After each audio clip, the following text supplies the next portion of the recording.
From Fox 14, the right news at the right time, and the Spirit of Community Award winner. This is Fox 14, your morning news. Changes are coming as the Director of National Intelligence is stepping down after 2 years, who the president wants to take his place. And a peeping Tom behind bars accused of recording a woman in a dressing room. Authorities say it's not the first time. Plus, restaurants in the Bayou State now have to tell you where certain seafood is coming from. Details on the disclosure law.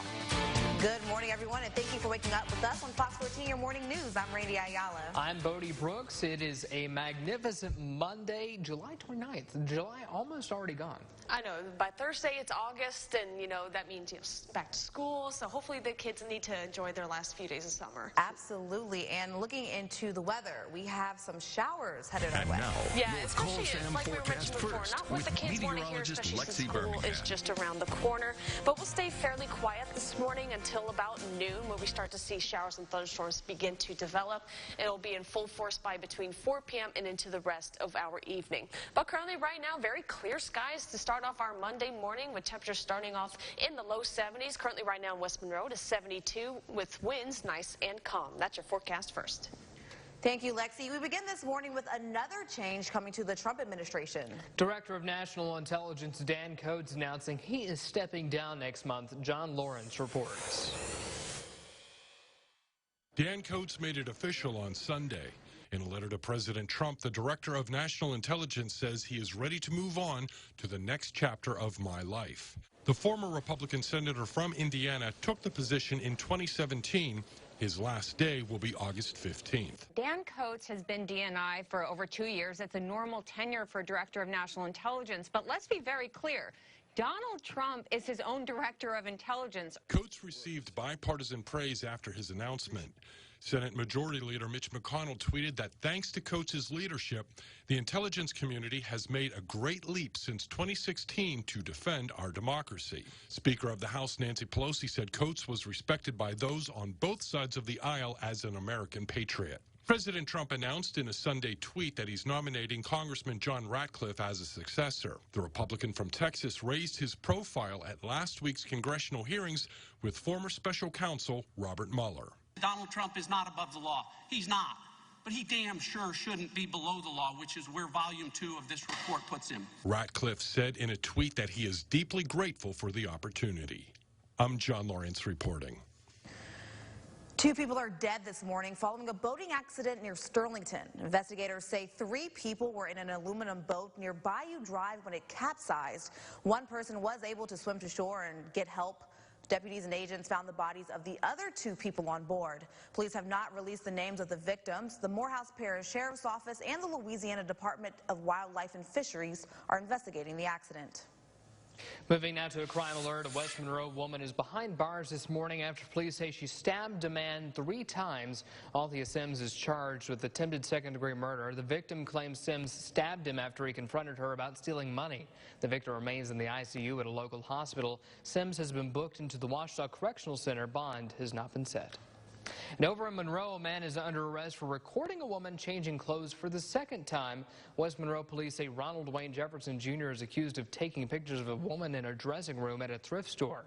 The victim told police that she saw him holding his phone under the changing room wall. Jefferson was previously arrested for video voyeurism back in April of 2017. He's being held in the Ouachita Correctional Center on a $5,000 bond.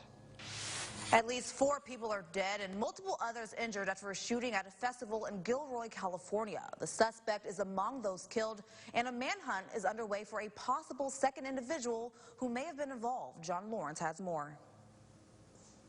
Violence erupts Sunday in Gilroy, California. Authorities called to the scene of a shooting at the city's annual Garlic Festival. We put about a bunch of kids on the ground, lady with babies on the ground. And then we tried to get up and go again. After 5 seconds, then the shooting started again. Authorities think the shooter used a tool to cut through the fence to gain access to the festival. Officers were in that area and engaged the suspect in less than a minute. The suspect was shot and killed.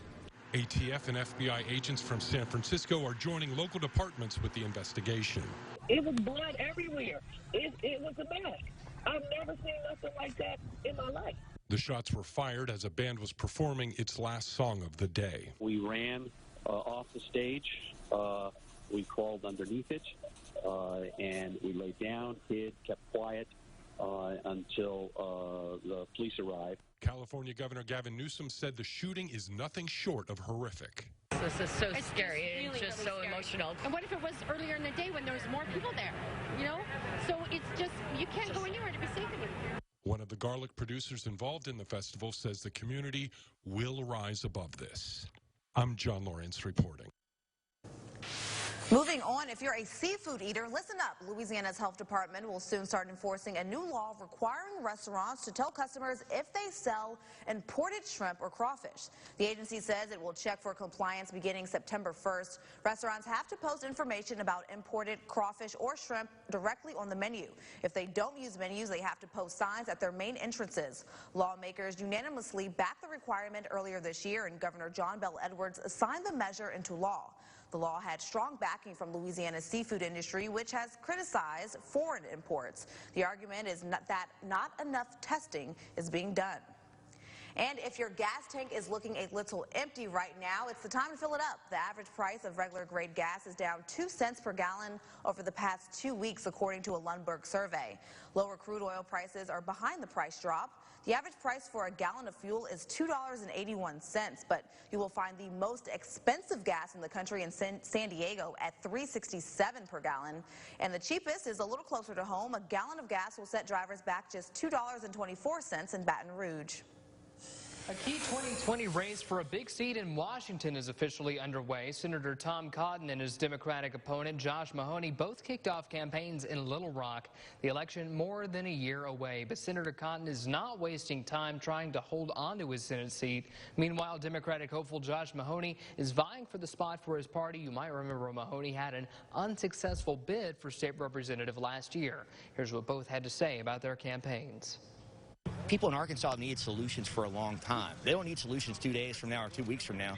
They needed them 4 years ago. And I want to go find those solutions and find ways to affect that on policy side. I'm eager to build on the record of success we've had, creating jobs for Arkansans, getting better paying wages, delivering better health care, also delivering conservative judges that reflect our aspirations. Other big talkers for both sides included immigration, tariffs on farmers, and health care. Well, we are featuring another pet this week from the Union County Animal Protection Services in El Dorado. This week we have Mama Marty. Mama Marty is a 7-year-old Catahoula mix that has been with UCAPS for the past 2 years. Her puppies have since been adopted out, and she is looking to do the same. Mama Marty is gentle and always up for fun. She may not be a young pup, but she would make a great companion pet, especially for someone with PTSD. An older dog they're going to be more mellow. In my opinion, they're easier to house train as well. So, I mean, there's lots of benefits on adopting an older or mature dog. Mama Marty is spayed and up to date on her vaccinations. It is $50 to adopt her. Online adoption papers can be found on the UCAPS website. Call Tani Jackson at the number you see towards the bottom of your screen for any questions. Coming up on Fox 14, remembering the life of Malia Davis, 4-year-old murdered and dumped off an Arkansas highway. That's right, how Hempstead County plans to permanently honor the young life cut short. Coming up next, but first, let's check in with Lexi for a look at your CommuteCast. And as you're getting ready to head out the door this morning, the road conditions are actually going to be very nice as you head off to work, or maybe if you're taking a trip out of town. However, by later on this afternoon, once those showers and thunderstorms get going, the road conditions might get a little bit more slippery, especially if you're going to be heading west on I-20, where most of that heavy rainfall will take place. So when the visibility is reduced, just make sure to turn on your windshield wipers and your headlights and slow down. We'll have all the details coming up in your forecast after the break. You're watching Fox 14, your morning news.